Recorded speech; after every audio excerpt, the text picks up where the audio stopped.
Test 2. You will hear a number of different recordings and you will have to answer questions on what you hear. There will be a time for you to read the instructions and questions, and you will have a chance to check your work. All the recordings will be played once only. The test is in 4 sections. Write your answers in the listening question booklet. At the end of the test, you'll be given 10 minutes to transfer your answers to an answer sheet. Now turn to Section 1. Section 1. You'll hear a conversation between a car insurance agent and customer. First, you have some time to look at questions 1 to 6. You'll see there is an example which is done for you. On this occasion only, the conversation relating to this will be played first. Hello. Nice to meet you. My name is Mary Fox. I am a car insurance marketing manager here. What can I do for you, sir? Oh, hello. I'm interested in buying some car insurance. Dealer's name is called Mary Fox, so Mary Fox has been written on the form. Now we shall begin. You should answer the questions as you listen, because you will not hear the recording a second time. Listen carefully and answer the questions 1 to 6. Hello. Nice to meet you. My name is Mary Fox. I am a car insurance marketing manager here. What can I do for you, sir? Oh, hello. I'm interested in buying some car insurance. Great. I'll show you a brochure then. What's your name, sir? Tom Jones. Just call me Tom. Easy to remember, isn't it? And your current address in the UK, Tom? It's Flat 1, Woodhouse, Wolf Crescent. Wolf Crescent. Is that in the Surrey Quay area of East London? Yes. And what's your daytime phone number, please? My office number is 020 7788 1212. And could I ask you what you do for a living? I'm a cafe manager. OK. So can you tell me the engine size of your car, please, Tom? It has a 2.0 litre engine. Thank you. And the model name? It's a Humax Daltton. Could you spell the model name, please? Yes. D-A-L-T-T-O-N. Oh, yes. Thanks. And when was it launched? It would have been in 2000, I think. Lovely. Right. I presume you've had a previous insurer recently? Yes. Right. We need to know the name of the car insurance company you were with before. Certainly. It was North Pole Safe. Thank you. And have you made any insurance claims within the last 3 years? Yes, 3 cases in 2005. And what was your problem? It was a broken window. That's fine, Mr. Jones. Everything sounds fine so far. Before you hear the rest of the conversation, you have some time to look at the questions 7 to 10. Now, listen and answer questions 7 to 10. And will you include any other drivers on the insurance? Yes, just one woman. And her name? Jenny Orion. Could you spell her full name, please? Jenny Orion. That's Jennyorion.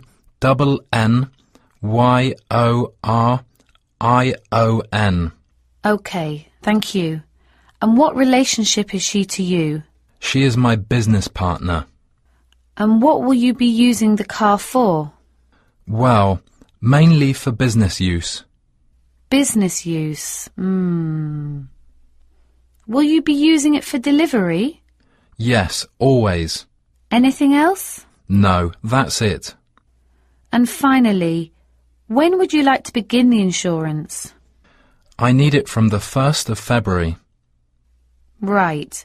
Could I check the tick box on the computer now? Yes, go ahead. And that comes out at £700 per year. Well, it's quite a bit higher than I've been paying until now, but it's just about okay.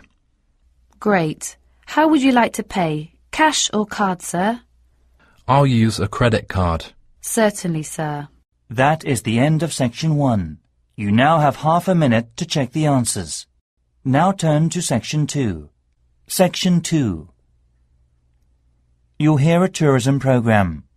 Tourism Information Centre in Bath City. First, you have some time to look at questions 11 to 17. Now listen carefully and answer the questions 11 to 17. Thank you for visiting the Elephant Tourism Centre in the city of Bath. First of all, we have various attractions to see in the Roman Bath city, and we'd like to offer plenty of information that you may not have thought of before. How about a tour of the city by bus? There are 4 main stations, from south to north. Stop A, Palace Gardens. Stop B, Pulteney Bridge. Stop C, Royal Crescent, and Stop D, Queen Square. You can visit the main booking office at Stop A. The first tour bus leaves at 9 a.m. and the last one at 6 p.m. There are also many good attractions you can see along the street. At Stop A, if you have a break, you can visit the beautiful garden of the Middle Ages. It is like Rome. It's very close to the ticket box. You can also enjoy a concert in the centre of the garden. Stop B. Why don't you visit the Riverside Restaurant with its landscape across the path?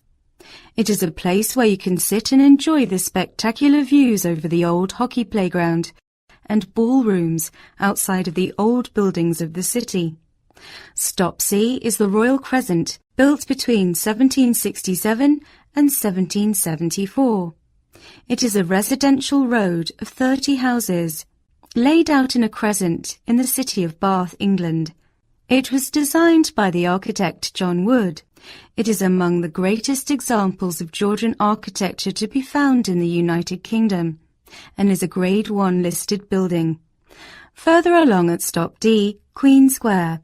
The most exciting place to visit is the Roman baths, used for the buildings housing their public baths. After sightseeing, you can visit the Team Bath Spa, but you have to pay for that by the hour.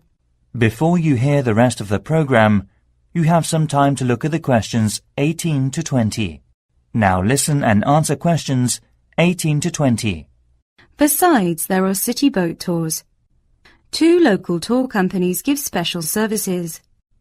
The Roman Boat Company operates all of its tours with an audio tour guide service available in English, German, French, Korean, Japanese and Chinese.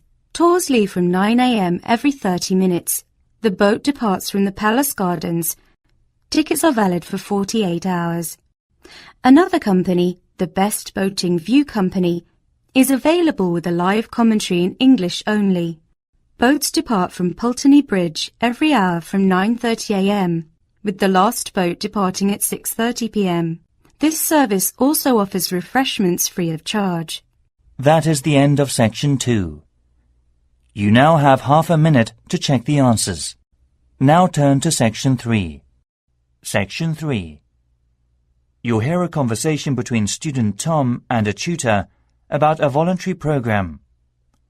First, you have some time to look at questions 21 to 24. Now listen carefully and answer the questions 21 to 24. Hello, Tom Thompson, isn't it? Yes, that's right. Come in and sit down. Thanks. Right. Well, Tom, as we explained earlier, in this part of the interview, we would like to talk through your application form, your career experience and educational background, and so on. And then in the second part, you will go for a group discussion. Group discussion. Yes, I see. So, was your first degree in business studies? Yes, but I also majored in educational science.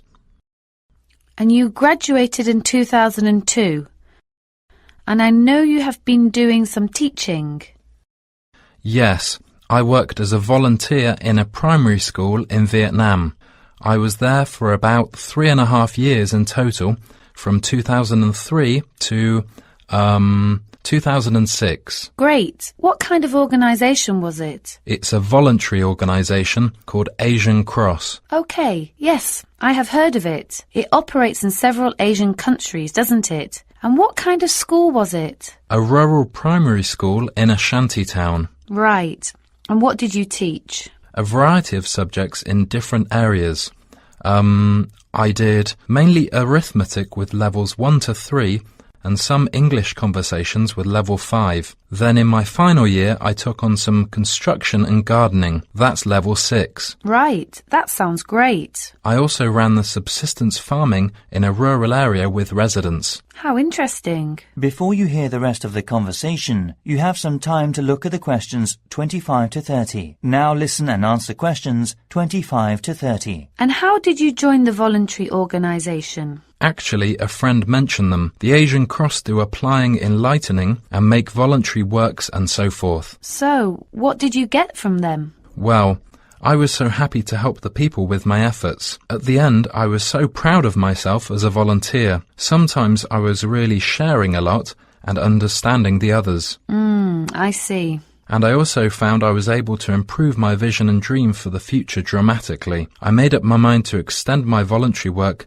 to other countries as well. Right. Did you travel at all while you were there? Yes, I did. We set up a very successful project teaching computer class and donating second-hand bicycles locally. Really? Sometimes while working there, I went to London to raise money for building new farms with a part-time job. So, what's next? The local governor sponsored all volunteers' visas and paid for their accommodation and travel costs. You're lucky, aren't you? Anyway, why did you want to teach construction and gardening? I had a couple of part-time jobs when I was at university. I have now realised I like teaching best, and I chose construction and gardening because they are my favourite hobbies and because I think they have so many useful applications. Okay, you have certainly had some interesting work experience. I'll ask you now... That is the end of section 3. You now have half a minute to check the answers. Now turn to section 4. Section 4. You'll hear part of some information given by the Student Union Centre. First, you have some time to look at questions 31 to 40. Now listen carefully and answer the questions 31 to 40. We are very happy that the college authority has accepted the students' suggestions about the design of a new library and student union building. We deeply appreciate the beneficiaries of college library facilities for current students. We have researched the best ways to find out student opinions and use them to help us make decisions. Initially, there was a student union meeting that was held last week. Then, in the main hall in King's Building, we invited all students to hand in suggestions for the design of new buildings, placing cards in a suggestion box. The suggestions enabled us to design a questionnaire that was completed by around 3,000 students over 1 month. As a result, the college authority collected the results and made a report. This presentation is basically a workshop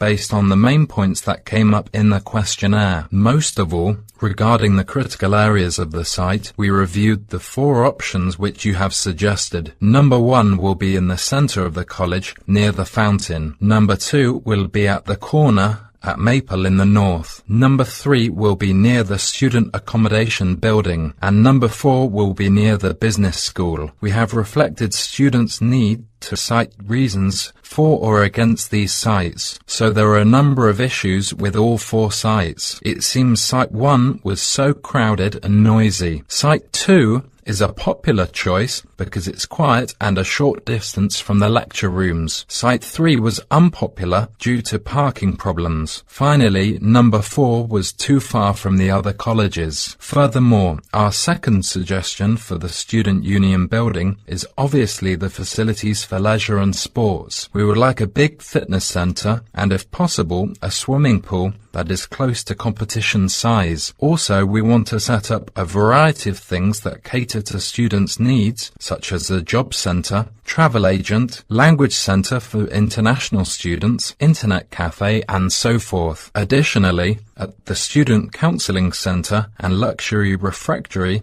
will also be there. However, we are also considering a drama theatre. Just over 30% of the respondents were in favour of this and 25% were against it. Around 45% were neutral. 70% of respondents are in favour of the Student Union building being located close to the accommodation buildings, as this will be more convenient for them, although there are some concerns about security and fire. Also, the student union deeply insisted that a video surveillance system and security guard team that check the student union ID cards are in place. Finally, these buildings will be maintained well, as this is important for students' welfare. As I said, further details and information will be given in our college newspaper, but for now, I would be glad to answer any questions you may have. That is the end of section 4. You now have half a minute to check the answers. That is the end of the listening test. In the Ielts test, you now have 10 minutes to transfer your answers to the listening answer.